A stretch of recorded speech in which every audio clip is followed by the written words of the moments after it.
Good evening. My name is Howard Edelman. I'm your host for Israel and the Jewish World. Our show is called Fresh Produce. 2 weeks ago, we broadcast a program on Shai Seltzer. He lives in the Judean desert with goats and makes cheese in a cave.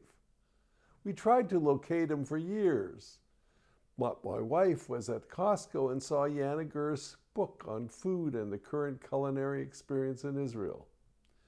She opened the beautiful volume, and there was Shai Seltzer staring her right in the face. So we had a double win, for we were able to get Yanna Gur as our personal guide to one of the many new farmers markets that have sprung up around Israel. We hope you enjoy the vicarious tastes and smells in tonight's show. We'll also have another sample of fresh produce as Yossi interviews more young musical talent from Toronto. Yossi also joins me in exploring the democratic features of Israel. Stay with us. My guest is Yanna Gur. She's the author of this lovely cookbook, The Book of New Israeli Food. But you didn't call it a cookbook. I call it a culinary journey. It is a cookbook. There are over 200 recipes, but for me, it's much more. It's an attempt to tell the story of Israeli food, even Israeli culture and history, through the way we eat, we cook, we grow our food, we entertain, because I think food is a very nice way to learn about the culture, especially when we're talking about Israel. Well, talking about Israel and culture and history, give us a setting. We'll come back to the book, but give us where we're sitting. Because when I was last in Tel Aviv, this wasn't here even. Yeah, the sea was here. The sea was here, but here. The boardwalk wasn't, and all these restaurants. Yeah, you're absolutely right. This is a product of last maybe 5-6 years. Actually, it's a very historical place for our young city.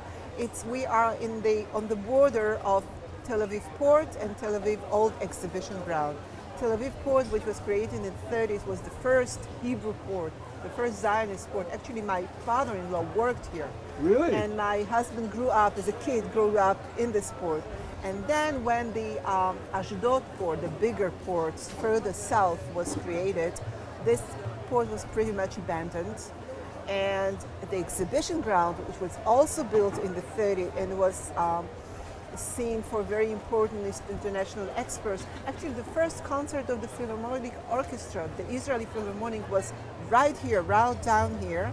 And then again, the exhibition grounds moved to a different location, and it became very round down, and you had all kind of warehouses and garages. It was really nothing to look right home about. Well, that's what I remember, actually. Exactly, but over last 5-6 years, it became one of the most happening places in Tel Aviv. There are restaurants, there are concert halls, there are this beautiful, actually award-winning boardwalk. Architecturally, it's very interesting.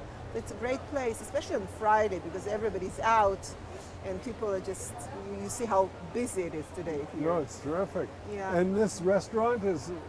It's called Comme il faut. It was started by a fashion company of two ladies that became very successful, opened a whole chain, and then later elaborated, and they also have restaurants, and this place is actually called Women House. It's all about empowering women.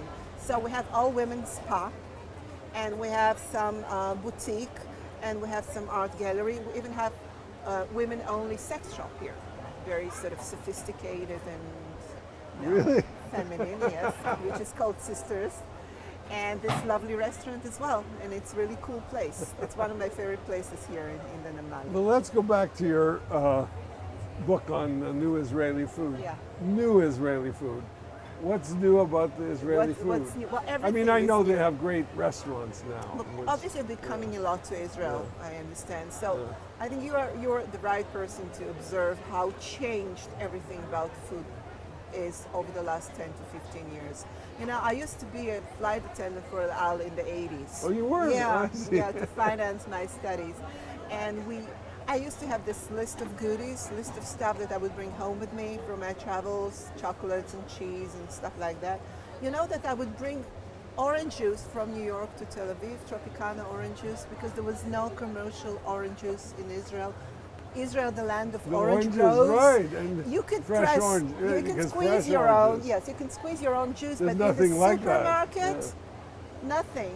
And today it's made, but it's just one tiny example. The Israeli food has been reborn, reinvented, or maybe born over the last 15 years, and it's a product of both, standard of living, newborn sophistication, but also reconnection to the regional cuisines. We became much more aware of the cuisines around us, which are very, very important part of inspiration for our cuisine. I'm speaking about Arabic, Palestinian, Lebanese, Jordanian, all these amazing cooking traditions. We're not just surrounded by enemies, we're also surrounded by some pretty interesting cooking nations. I know, I've eaten in Amman, so and it's been fantastic food. Great. And this is one part. The other part, even more amazing, is the fact that we're reconnected to our Jewish ethnic traditions. We have like 70 Jewish communities living in Israel, coming from all the world. Every one of them has their own dishes, their own cooking styles, and everything is being mixed up. And because the cross marriages is the norm here, almost every Israeli you hear about has parents coming from Morocco and Poland, Hungary and Yemen. So the crossovers are happening, on one plate, on one meal. So is this sort of a fusion cookbook? It is a fusion, but it's not a fusion that was created by somebody. It's a fusion that happens. It's not a decision of some creative chef, let's do fusion. This is a fusion that takes its course naturally because of family circumstances, because of the national circumstances, because of cultural circumstances, and that's the reason that it's so organic and so real, because it's like a process of natural selection. Certain dishes get accepted, others are rejected because they're less suitable. For example, what we know in the world is Jewish food, Jewish Ashkenazi food. Gefilte fish, chopped liver, stuff like that is much less prevalent here in Israel. Well, I don't even see that. Yeah, because it's too hot. It's too hot for that kind of food. And many people regret it because they said, that's also part of our heritage.